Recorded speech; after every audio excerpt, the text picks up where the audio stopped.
ഒരുപാട് ലക്ഷങ്ങൾ മുടക്കി നമ്മളൊരു നിർമ്മിതി ചെയ്യുമ്പോൾ മിനിമം കാക്കകൾക്ക് വന്നിരിക്കാനുള്ള ഉപകാരമെങ്കിലും അതുകൊണ്ടുണ്ടാവണം എന്നുള്ള ഒരു മിനിമം കാൽക്കുലേഷൻ എങ്കിലും ഈ തരത്തിലുള്ള പ്രോജക്റ്റുകൾ ചെയ്യുന്നവരും അതുപോലെ തന്നെ നമ്മുടെ ഭരണ സംവിധാനങ്ങളും ആലോചിക്കേണ്ടിയിരിക്കുന്നു എന്നുള്ള വളരെയധികം മോശം സിറ്റുവേഷനാണ് പല സ്ഥലത്ത് നിലവിലുള്ളത്. അതിനുള്ളൊരു പ്രധാന ഉദാഹരണം തന്നെയാണ് കിഴക്കേക്കോട്ടയിലുള്ളത്. നമസ്കാരം.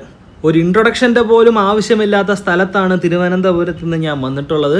നമ്മുടെ തിരുവനന്തപുരത്തിൻ്റെ സ്വന്തം കിഴക്കേക്കോട്ടയിലെ വളരെയധികം ഇമ്പോർട്ടൻ്റ് ആയ കുറച്ച് കാര്യങ്ങളാണ് ഇന്ന് നമ്മൾ ഈ വീഡിയോയിൽ പ്രധാനമായിട്ടും കവർ ചെയ്യാനായിട്ട് ഉദ്ദേശിക്കുന്നത്. കേരളത്തിലെ തന്നെ ഏറ്റവും തിരക്കുള്ളതും അതുപോലെ തന്നെ പ്രാധാന്യമുള്ളതുമായ നമ്മുടെ ഈ സ്വന്തം കിഴക്കേക്കോട്ടയിൽ ഒരുപാട് കാഴ്ചകൾ പ്രധാനമായിട്ടും നമ്മൾ അറിഞ്ഞിരിക്കേണ്ടതും അതുപോലെ തന്നെ ശ്രദ്ധിക്കേണ്ടതുമായ കാര്യങ്ങളുണ്ട്. നമ്മൾ പഴവങ്ങാടി ക്ഷേത്രത്തിന് മുന്നിൽ നിന്ന് ആരംഭിച്ച് നമ്മൾ നേരെ പ്രോപ്പർ കിഴക്കേക്കോട്ട ജംഗ്ഷനിലേക്ക് എത്തി ഈ പറയുന്ന പ്രോജക്റ്റിനെ കുറിച്ചിട്ടുള്ള ഒരു ഫോളോ അപ്പാണ് ചെയ്ത് തീർക്കാനായിട്ട് ഉദ്ദേശിക്കുന്നത്. നമ്മൾ ഈ നടന്നു പോകുന്ന വഴികളിൽ ഞാൻ ആദ്യം തന്നെ എൻ്റെ ശ്രദ്ധയിൽപ്പെട്ടത് നമ്മുടെ ഈ പറഞ്ഞ ഒരു വളരെയധികം ഒരു കൾച്ചറുമായിട്ട് അടുത്ത് നിൽക്കുന്ന ഒരു തിരുവനന്തപുരം നഗരത്തിന് ഒട്ടും അക്സെപ്റ്റ് ചെയ്യാൻ കഴിയാത്ത രീതിയിലുള്ള കാഴ്ചകളാണ് ഫുട്പാത്തിൽ പൂർണ്ണമായിട്ടും കാണാൻ പറ്റിയത്. ആർക്കും തന്നെ ദോഷമില്ലാത്ത രീതിയിൽ ഈ കടകളെ ഇവിടെ നിന്ന് പുനരധിവാസിപ്പിക്കേണ്ടത് പൂർണ്ണമായിട്ടും കോർപ്പറേഷൻ്റെ ഉത്തരവാദിത്തമാണ് എന്നുള്ള കാര്യത്തിൽ തർക്കമില്ല. തിരുവനന്തപുരത്ത് വന്നിറങ്ങുന്ന പുറത്തുള്ള ഏതൊരു വ്യക്തിയും ആദ്യം ശ്രദ്ധിക്കുന്നത് ഈ തരത്തിലുള്ള ഭംഗിയില്ലാത്ത കാഴ്ചകളാണ്. അതിന് ഞാൻ ഒരു കാരണവശാലും ഈ പറയുന്ന കടക്കാരെ ഒരു രീതിയിലും കുറ്റം പറയില്ല. അവർക്ക് പ്രോപ്പറായിട്ട് അതിനുള്ള സൗകര്യം ഒരുക്കി കൊടുക്കേണ്ടത് ഗവൺമെൻറ്റിൻ്റെയും അതുപോലെ തന്നെ പൊതുജനത്തിൻ്റെയും ആവശ്യമാണ് എന്നുള്ള കാര്യവും ഞാനിവിടെ ഓർമ്മിപ്പിക്കുന്നു. ഇനി നമ്മൾ സംസാരിക്കാൻ വന്ന പ്രോജക്റ്റിനെ കുറിച്ച് അല്ലെങ്കിൽ ആ പ്രധാനപ്പെട്ട സബ്ജക്റ്റിനെ കുറിച്ച് സംസാരിക്കുകയാണെന്നുണ്ടെങ്കിൽ പ്രൈവറ്റ് ബസ്സുകൾക്കും KSRTC ബസ്സുകൾക്കും കൊണ്ടുവന്ന KSRTC stand east fort KSRTC സ്റ്റാൻഡിൽ വന്ന വ്യത്യാസത്തിനെ കുറിച്ച് നമ്മൾ ഒരുപാട് സംസാരിച്ചതാണ്. പ്രൈവറ്റ് KSRTC ബസ് സ്റ്റാൻഡുകളെ തമ്മിൽ വേർതിരിക്കുന്ന രീതിയിൽ ഒരു ബാരിക്കേഡ് മാതൃകയിൽ ഒരു നിർമ്മാണം ഇവിടെ ചെയ്തിരുന്നു. പക്ഷേ ഒരു രീതിയിലും നമുക്കൊരു പ്രാക്ടിക്കലിയോ ലോജിക്കലിയോ ആലോചിച്ച് കഴിഞ്ഞാൽ സേഫ് അല്ലാത്ത തരത്തിലുള്ളൊരു മാറ്റം ഇവിടെ കൊണ്ടുവന്നതെന്ന് ഞാൻ പലപ്പോഴും നമ്മളിവിടെ സംസാരിച്ചിട്ടുമുണ്ട്. അതിനോടനുബന്ധമായിട്ട് തന്നെ സംസാരിക്കാനുള്ളതാണ്. ഒട്ടും തിരക്കല്ലാത്ത നട്ടുച്ച സമയത്താണ് ഞാൻ ഇന്ന് ഈ വീഡിയോ ഇവിടെ കവർ ചെയ്യാനായിട്ട് വന്നിട്ടുള്ളത്. അപ്പം തന്നെയുള്ള ഒരു തിരക്ക് നിങ്ങൾക്ക് കാണുമ്പോൾ മനസ്സിലാവും. പ്രൈവറ്റ് ബസ്സിലും KSRTC ബസ്സിലും ഓപ്പോസിറ്റ് സൈഡിൽ നിന്ന് വന്നിറങ്ങുന്ന ആൾക്കാർക്ക് നമ്മുടെ KSRTC stand east fort KSRTC സ്റ്റാൻഡിലേക്ക് പ്രോപ്പറായിട്ട് ക്രോസ് ചെയ്യാൻ കഴിയാത്ത ഒരു സിറ്റുവേഷനാണ് ഇവിടെ ഉള്ളത്. ഒരു സ്കൂള് വിട്ട് കഴിയുന്ന സമയം അല്ലെന്നുണ്ടെങ്കിൽ ഒരു ഓഫീസ് കഴിയുന്ന സമയത്ത് ഇതുവഴിയുള്ള ട്രാഫിക്കും അതുപോലെ തന്നെ കാൽനടക്കാരുടെയും എണ്ണത്തെക്കുറിച്ച് ഇതുവഴി യാത്ര ചെയ്യുന്നവർക്ക് ഞാൻ കൃത്യമായിട്ട് ഇത്രയും പറഞ്ഞു പഠിപ്പിക്കേണ്ട ആവശ്യമുണ്ട് എന്നും തോന്നുന്നില്ല. ഒരു രീതിയിലും യൂസ് ഇല്ലാത്ത രീതിയിൽ ഇവിടെ ഒരു പ്രോജക്റ്റ് ചെയ്തു വെച്ചിട്ടുണ്ട്. അതിൻ്റെ ഡീറ്റെയിൽസ് ഞാൻ ഇനി പുറകെ പറയാം. വയസ്സായവരും കൊച്ചുകുട്ടികളും ഉൾപ്പെടെ ക്രോസ് ചെയ്യുന്ന ഈ ഭാഗത്ത് ഈ പറഞ്ഞ ഒട്ടും ലോജിക്കില്ലാത്ത തരത്തിലുള്ള മാറ്റങ്ങൾ കൊണ്ടുവരുന്നത് എന്തർത്ഥത്തിലാണെന്ന് മനസ്സിലാക്കുന്നില്ല. KSRTC സ്റ്റാൻഡിൽ നിൽക്കുന്ന ഒരു വ്യക്തിക്ക് പ്രൈവറ്റ് ബസ്സിലേക്ക് കയറണമെന്നുണ്ടെങ്കിൽ KSRTC ബസ്സിനെ മറികടന്ന് ബാരിക്കേഡ് മറികടന്ന് വേണം പ്രൈവറ്റ് ബസ് സ്റ്റാൻഡിലേക്ക് അല്ലെങ്കിൽ പ്രൈവറ്റ് ബസ്സിലേക്ക് കയറാൻ. അവിടെ ഉണ്ടായിരുന്ന ഒരു പ്രോബ്ലം ഏത് സമയത്തിലും അശ്രദ്ധമായിട്ടൊരു KSRTC ബസ് മുന്നിലേക്ക് എടുക്കുകയാണെന്നുണ്ടെങ്കിൽ വലിയ അപകടം ഉണ്ടാവാനുള്ള ഒരു സാധ്യതയുണ്ട്.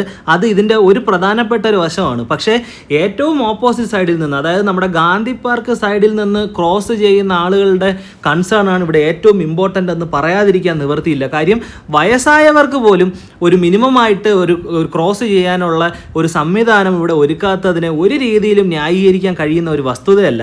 നമ്മൾ പ്രധാനപ്പെട്ട പറഞ്ഞു നിർത്തേണ്ട പ്രോജക്റ്റിന് മുന്നിലാണ് ഇപ്പം വന്ന് ഞാൻ എത്തിയിരിക്കുന്നത്.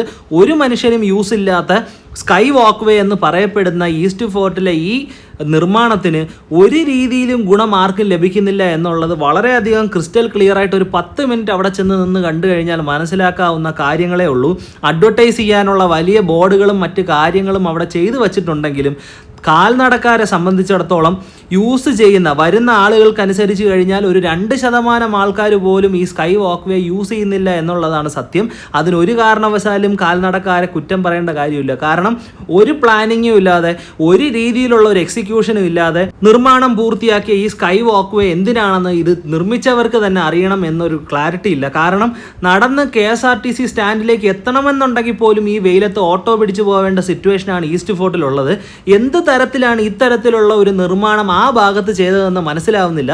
കാരണം ഈ വാക്ക് വേ വന്ന് ഇറങ്ങുന്ന ഭാഗത്ത് നിന്ന് തിരിച്ച് KSRTC സ്റ്റാൻഡിലേക്ക് എത്തണമെന്നുണ്ടെങ്കിൽ എന്തുമാത്രം ദൂരം നമ്മൾ നടന്ന് കവർ ചെയ്യണം എന്ന് സിമ്പിളി ആലോചിച്ച് കഴിഞ്ഞാൽ അല്ലെങ്കിൽ നടന്നു പോകുന്ന ഒരാളിന് മനസ്സിലാക്കാവുന്നതേ ഉള്ളൂ. കുറച്ചുകൂടെ ഒരു മിനിമം പ്ലാനിങ് യൂസ് ചെയ്തിരുന്നുണ്ടെങ്കിൽ ഇത്രയും ലക്ഷം രൂപ ഇവിടെ നശിച്ചു പോവേണ്ട ഒരു സാധ്യതയും ഇല്ലായിരുന്നു. ഒരു ഗാന്ധി പാർക്കിന് മുന്നിൽ നിന്ന് ആരംഭിക്കുന്ന രീതിയിൽ അല്ലെങ്കിൽ ഗാന്ധി പാർക്കിന് ഉള്ളിൽ നിന്ന് ആരംഭിക്കുന്ന രീതിയിലാണ് ഇതേ സ്കൈ വാക്ക് വേ വന്നിരുന്നെന്നുണ്ടെങ്കിൽ പലർക്കും വളരെയധികം യൂസ്ഫുൾ ആവേണ്ടിയിരുന്ന ഒരു പ്രോജക്റ്റ് തന്നെയായിരുന്നു ഈ സ്കൈ വാക്ക് വേ. പക്ഷേ നിർഭാഗ്യമെന്ന് പറയട്ടെ, ഒരു മനുഷ്യനും യൂസ് ഇല്ലാത്ത രീതിയിൽ അവിടെ നിലനിന്ന് കാണുന്നത് വളരെയധികം ബുദ്ധിമുട്ടുള്ള ഒരു കാര്യം തന്നെയാണ്. ഈ തരത്തിലുള്ള ചെറിയ എക്സിക്യൂഷൻ പിഴവുകളോ അല്ലെങ്കിൽ പ്ലാനിങ്ങിൽ വന്ന പിഴവുകളോ ഇത്തരത്തിലുള്ള ഒരു പ്രധാനപ്പെട്ട ഒരു നഗരത്തിൻ്റെ ഹൃദയഭാഗത്ത് വരുന്നതിനെ ന്യായീകരിക്കാൻ എനിക്ക് ഒരു രീതിയിലും സാധിക്കില്ല.